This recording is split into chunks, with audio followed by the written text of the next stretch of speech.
del autor noriego Johann Boger, El poder de la mentira.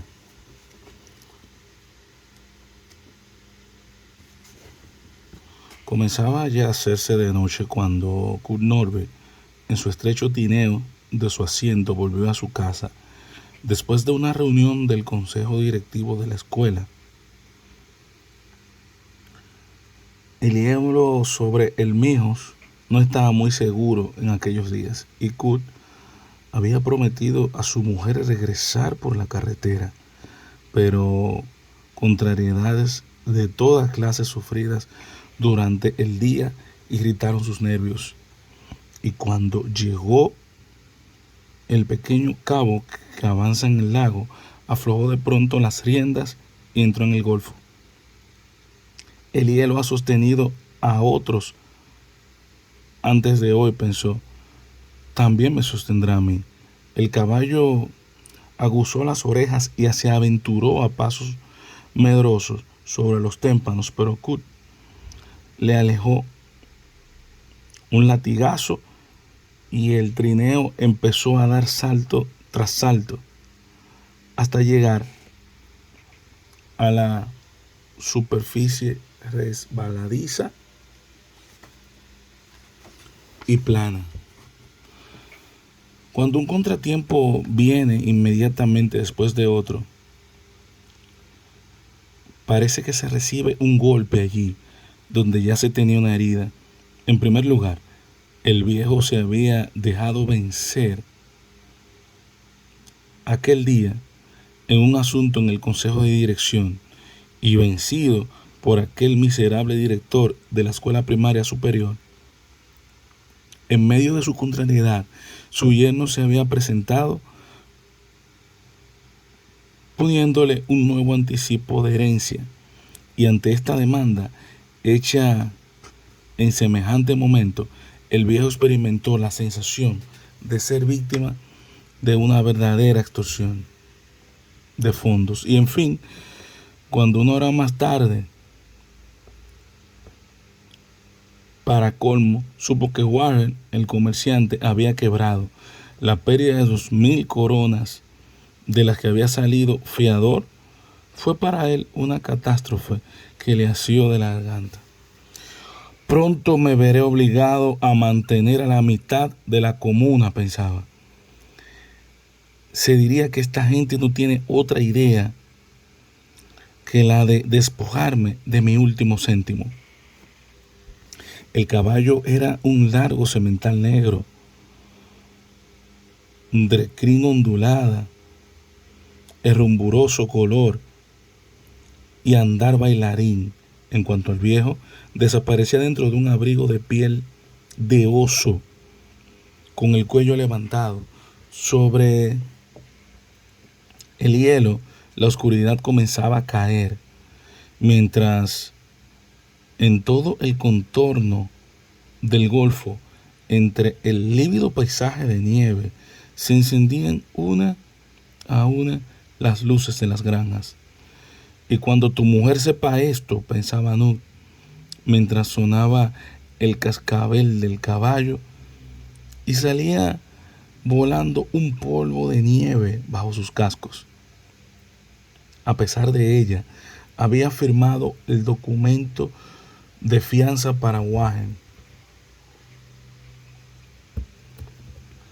Ya hacía más de 3 o 4 años de esto.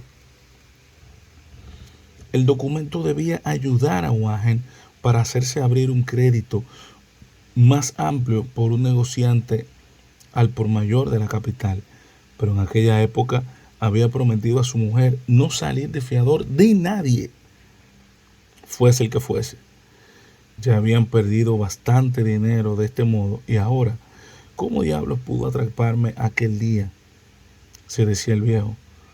Pero hasta el más previsor tiene sus momentos de debilidad, en los que se muestra bueno y servicial. Allá avancé,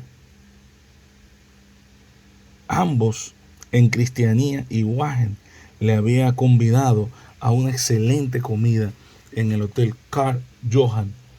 La casa fue al terminar. Y ahora le resultaba una comida bastante cara. Como Norville le avergonzaba de confesar a su mujer que no había cumplido su palabra, germinaba en su interior una cólera creciente contra aquel Warren a quien debía todas estas contrariedades. Bien supo el mozo lo que hacía invitándome a comer. A su pesar, el viejo comenzó a recordar toda clase de males, historias relacionadas con este hombre, pues en ello encontraba una especie de excusa y de defensa personal para justificar su cólera contra él. Las sombras de las colinas cubiertas de objetos iban ennegreciéndose. Encendíanse las estrellas, pero a occidente brillaba una línea roja que lanzaba sus llamas sobre el hielo. Este resplandor hacía brillar el niquelado de los arneses y del trineo y proyectaba grandes sombras del hombre y del caballo que corrían sin cesar junto a ellos. Sobre la superficie desierta del lago apenas se podía divisar algo viviente. Allá muy lejos, donde el rojo espejo encontraba las sombras dentadas de las rocas, se veía un pescador solitario cerca del agujero que había practicado en el hielo, y junto al promontorio, un puntito, un hombre que se dirigía hacia la costa, arrastrando tras él un pequeño tineo. Yeru Funderrod, otro que va a reírse también, creía a Norville por ser un luchador que no perdonaba a nadie, que una porción de gente espiaba sus desfallecimientos para atacarle y ridiculizarle. Cuando realizaba un buen negocio de maderas, la primera idea que se le ocurría con una especie de bienestar era: va a envidiarme de firme. Si el negocio era desgraciado, casi no sentía la pérdida de su dinero. Lo enviaba a todos los diablos. Lo que le hacía daño era decirse: esta vez le toca a los otros regocijarse. Ya había llegado al centro del glaciar. Abandonó el espejo de fuego y se internó en la parte oscura del lago. El caballo oyó un cascabel junto a la orilla. Levantó la cabeza sin aflojar el trote y relinchó. Si el hielo no resistiera, pensó el viejo, estremeciéndose. Su padre, el viejo campesino, poseedor de cofres llenos de escudos, atravesado un día el Mijos con una pesada carga de bloques de granitos tallados, y como el hielo empezaba a crujir y a colmarse bajo el peso, el viejo pensó que de todos modos costaría mucho descargar uno de los preciosos bloques para aligerar su trineo.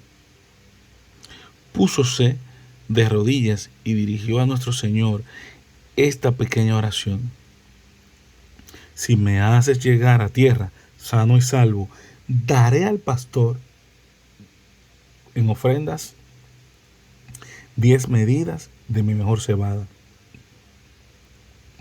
Llegó a la orilla, pero cuando se vio en la playa, lanzó una mirada sobre el hielo y dijo con imperceptible sonrisa: bien, lo he engañado.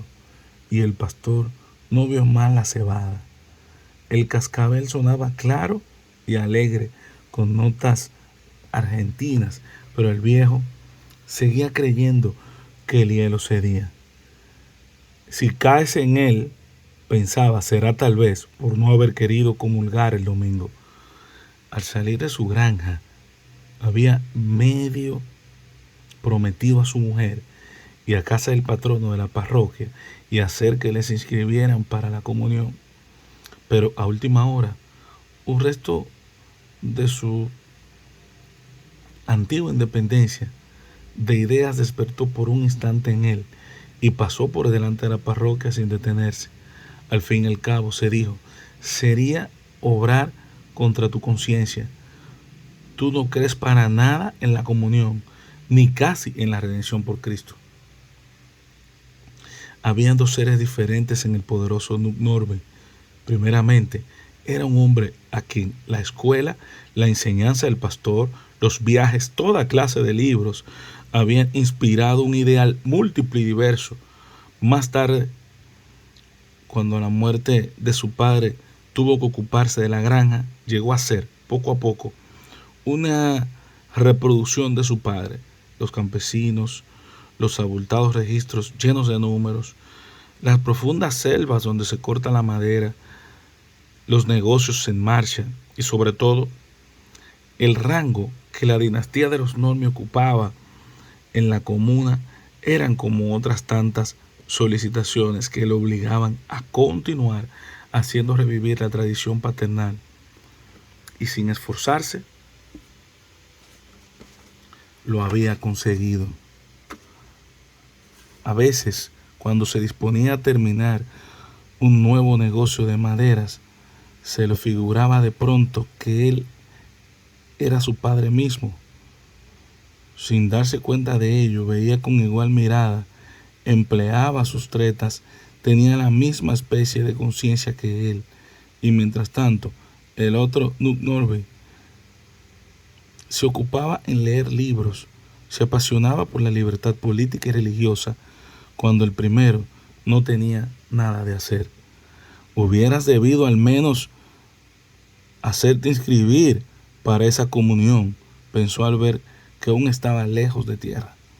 Las ideas y todo lo demás son cosas hermosas, pero nadie ha dicho que eso solo sea bastante cuando nos encontremos frente a frente con nuestro Señor.